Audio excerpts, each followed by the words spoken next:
All right, everyone, we have a bunch of news to bring you today regarding the Nintendo Switch 2. In fact, did you know the Nintendo Switch 2 just won an award in Japan? I know, kind of crazy for a platform that hasn't even been out that long, but we got to talk about that. We got to talk about some updated sales data as well coming out of the UK. Beyond all of that, we have some updates on obviously a bunch of games coming to Nintendo Switch 2. I'm really excited about some of these updates, so I don't want to make you guys wait too long. I will remind you, though, we do have some giveaways going on right now. We're currently giving away 3 copies of Super Mario Galaxy 1 and 2. All you got to do is go down. These are the ones for Switch 1 and Switch 2, by the way, just to clarify. We're not giving away like Wii games here. That being said, you can go ahead and enter that down in the link in the pinned comment or the description. That giveaway is coming to a close relatively soon because the games come out here in like a week and a half. And then I got to tell you about our other giveaway. We're giving away 5 copies of Kirby Air Riders. You can go ahead and enter down in the link or the description. Oh my gosh, you guys know the link that's down there at this point. My gosh, why do I got to keep doing this, Nate? Okay. Let's actually get into the news. Here we have some stuff coming from Stealth, and really, we're talking about obviously a new content trailer here, and I'll let it play while we go over this stuff. So Square Enix released a new content trailer for Dragon Quest 1 and 2 HD Remaster. There's going to be new NPCs in Dragon Quest 1, new dungeons in Dragon Quest 1, new story in Dragon Quest 1. In Dragon Quest 2, you're going to see new party members. You're going to see a new ocean floor map with new story and bosses. This is all in Dragon Quest 2 here. New mini games in Dragon Quest 2, and there's going to be mini medals in both. Now, the big thing here about this is I like when you remaster a game, because this is a remaster, not inherently a remake, but you bring new content. To me, this is always the way to go. I know not every remaster does it, and I get a little frustrated at times. Nintendo dropping things like Donkey Kong Country Returns HD. I guess that's HD, and they're not even calling it a remaster, so I guess that's why there's no new content in that game. But I really like what they're doing here. I do have Dragon Quest 3 2D HD downloaded. I do still need to play it, so I've never actually played a Dragon Quest game, so I want to beat that one before I dive into these. But these games look utterly fantastic. It seems like the best time, really, to get into Dragon Quest, because they have the prequel out already, then they have these games coming up, and obviously we know about Dragon Quest 7 Reimagined coming next year. So really great time to get into Dragon Quest if you've never played the series, and I'm really looking forward to these, and I'm just glad that there's a bunch of new content being added. I think that's fantastic. We'll put a link to Stealth's tweet here so you guys can go check out the full 4-minute trailer on this. Again, a lot of cool stuff going on with Dragon Quest, and that's really exciting. Now, what's also really exciting is when we have studies that happen that actually support video games and what it can do for your mental health. And this is extra special for us here as a Nintendo channel because the focus of this study involved around Breath of the freaking Wild. So here we are over at GameSpot here, and it says, new study finds even more evidence that gaming can improve overall happiness. Scientists have found that playing The Legend of Zelda Breath of the Wild can spark joy, improve life satisfaction, and help build feelings of skill and mastery.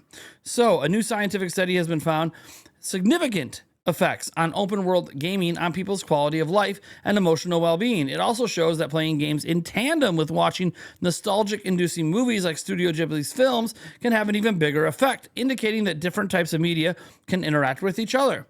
Writing in the journal JMIR Serious Games, which focuses on game studies research, a team of scientists present evidence that playing The Legend of Zelda Breath of the Wild can have a range of positive outcomes. Testing with a sample of postgraduate students, a community famous for its high levels of anxiety, dissatisfaction, and burnout, the authors show that playing Breath of the Wild on its own can help spark a sense of purpose and meaning.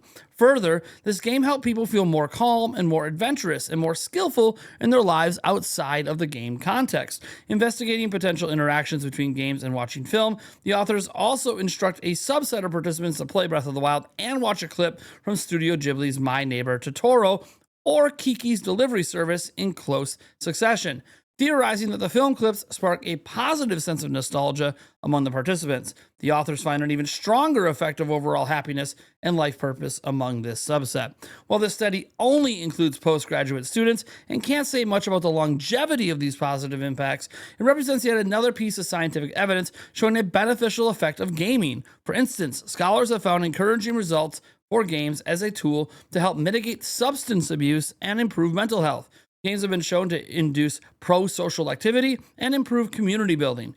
and evidence suggests that they can even serve to reduce the effects of cognitive disorders. This new study comes at a time when intense focus on the game industry and renewed calls from politicians to regulate games in game adjacent spaces. Now, obviously, I can just speak from my own personal experience. I've been a gamer for a long time, and I've often turned to video games during highly stressful points in my life to help me deal with some of the mental stress going on. And I got to admit, games like Breath of the Wild, Tears of the Kingdom, obviously its sequel, have done a great job at helping me refocus and find some joy in life. And yes, even get a bit more adventurous. I remember last time I actually plopped down for a longer session, a few hours of Tears of the Kingdom.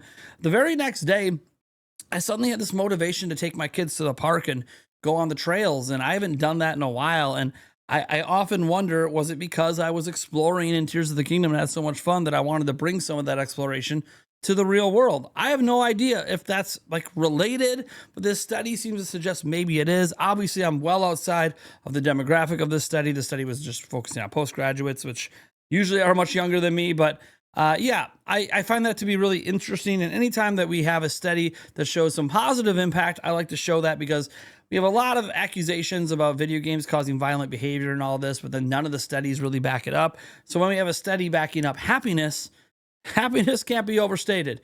So hey, if you're feeling glum, maybe turn on your favorite video game, and you never know, happiness may follow. All right, Switch 2 gets its flowers at the Japan Game Awards 2025. We actually got to show two things on this. First off here, so Switch 2 has been a huge deal since it launched, and last night's Japan Game Awards, the console was recognized for its monumental achievements so far. Nintendo's latest hardware took home the Minister of Economy, Trade and Industry Award at the 2025 ceremony. It's a long and somewhat confusing title, but the basic gist is that it's an award given to an individual, production team, organization, or project that has notably contributed to the games industry in recent years. For reference, the award was previously picked up by the likes of the PlayStation in 2024 and From Software's Hidetaka Miyazaki in 2022. Nintendo has also seen its fair share of these awards in the past, with the Famicom collecting the prize in 2023 and New Horizons team nabbing it in 2020, and the Switch dev team picking it up in 2018. Switch 2 producers Akuchi Kawamoto, Takahiro Doda, and Tetsuya Sasaki, who you'll recognize from the console's reveal direct, were on hand to accept the award, not dressed in their subtle Switch 2 suits this time, unfortunately. You can find the footage of them collecting the award in the stream below. But more than that, we have some images here, so you don't have to watch the entire stream of the whole event here, courtesy of Stealth over on Twitter.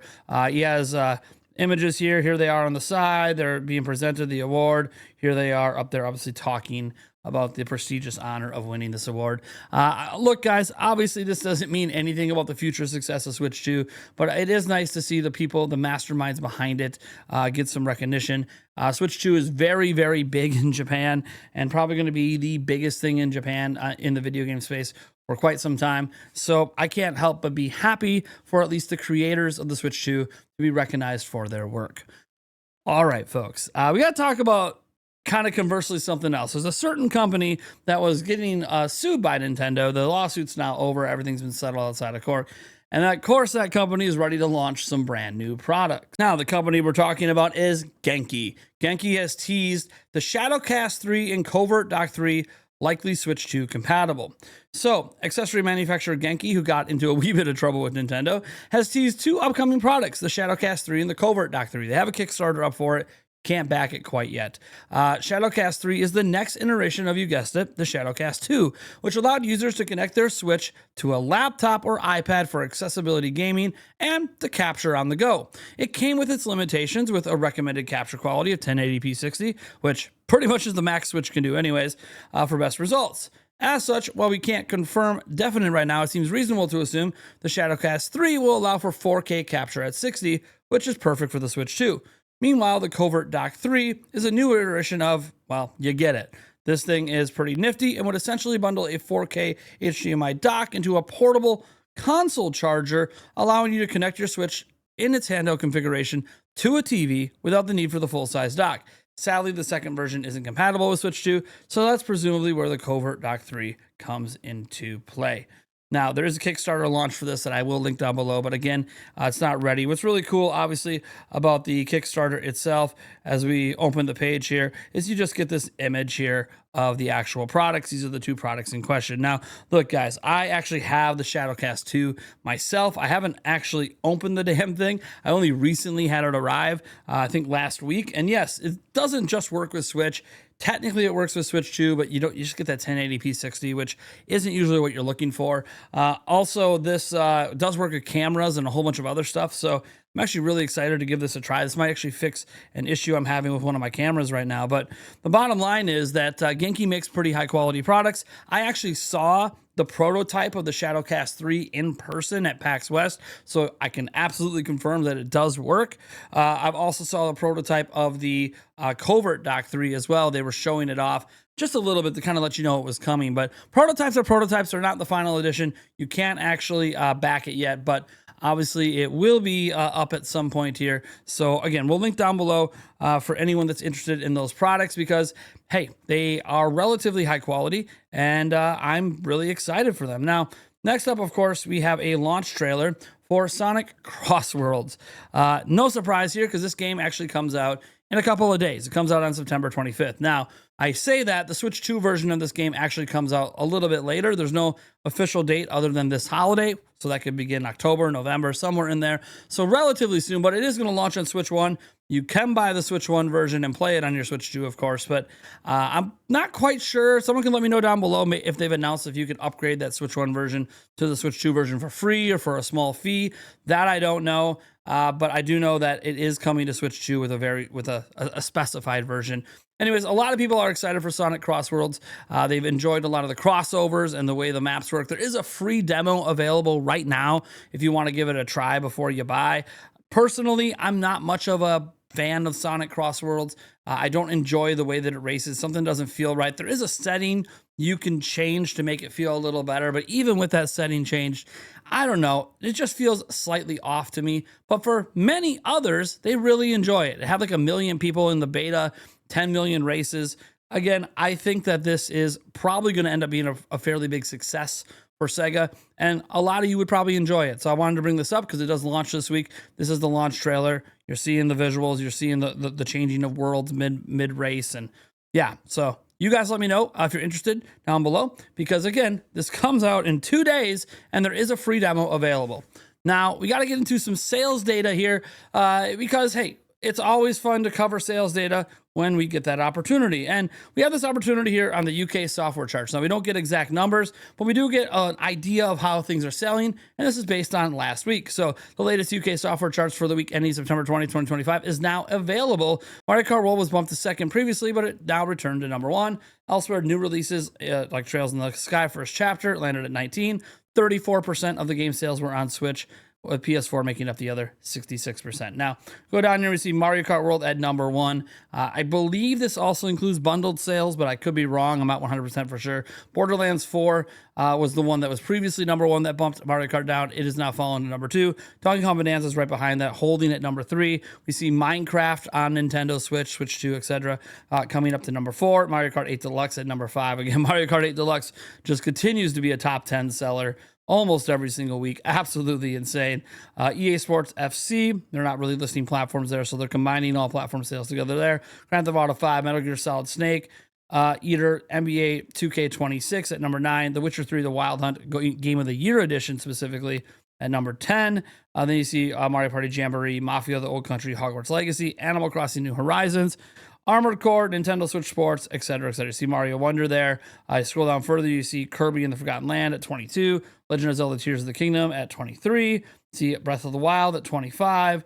Scrolling down further, you see Pokemon Scarlet and Violet at 31 and 32, Pokemon Legends Arceus at 39. But Nintendo clearly has a very strong presence on here. Some of these third-party sales are from Nintendo as well. So look, overall, Nintendo seems to be having a fairly good week last week in the UK. Obviously, we have no idea on system sales because system sales are not reported by these outlets. So we have to just assume that it must be doing all right if a Switch 2 game is at number 1. Now, what we don't have to assume about is Famitsu's most wanted list, right? Because it's literally just voted on by their readers. And while it's a small subset of readers, it usually does indicate what's going to sell really well when it launches, because the games that are often most anticipated on this list often start out with really high sales when they actually debut. So it's really cool to look at the Famitsu Most Wanted, because number one is Dragon Quest 1 and 2 HD 2D. If you know anything about how popular Dragon Quest is in Japan, this is not surprising. But Kirby Air Rider sliding in at number 2. I find that one to be quite fascinating, because Nintendo is trying to push it as a big holiday seller, but it's a spin-off from Kirby that's never sold more than like 6.5 million with Forgotten Land.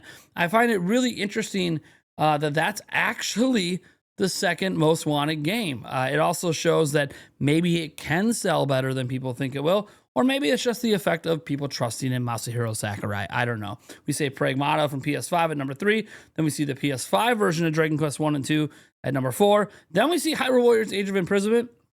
Really excited for that one personally. I don't know how big Hyrule Warriors is in Japan, but I'm excited for that one. Then you're seeing Resident Evil Requiem at 6. You're seeing Pokemon Legends ZA at 7. That one might rise up the list closer we get to launch, of course. Also, because things like Dragon Quest 1 plus 2 HD will already be out, right? So the closer we get to that, the higher it might rise. But as soon as Dragon Quest is out, that kind of puts Kirby Air Riders as the next one, unless something else crazy happens. We see Silent Hill F at number 10, Persona 4 Revival, Onimusha, Trails in the Sky First Chapter, which has already come out. This vote was taken before it came out.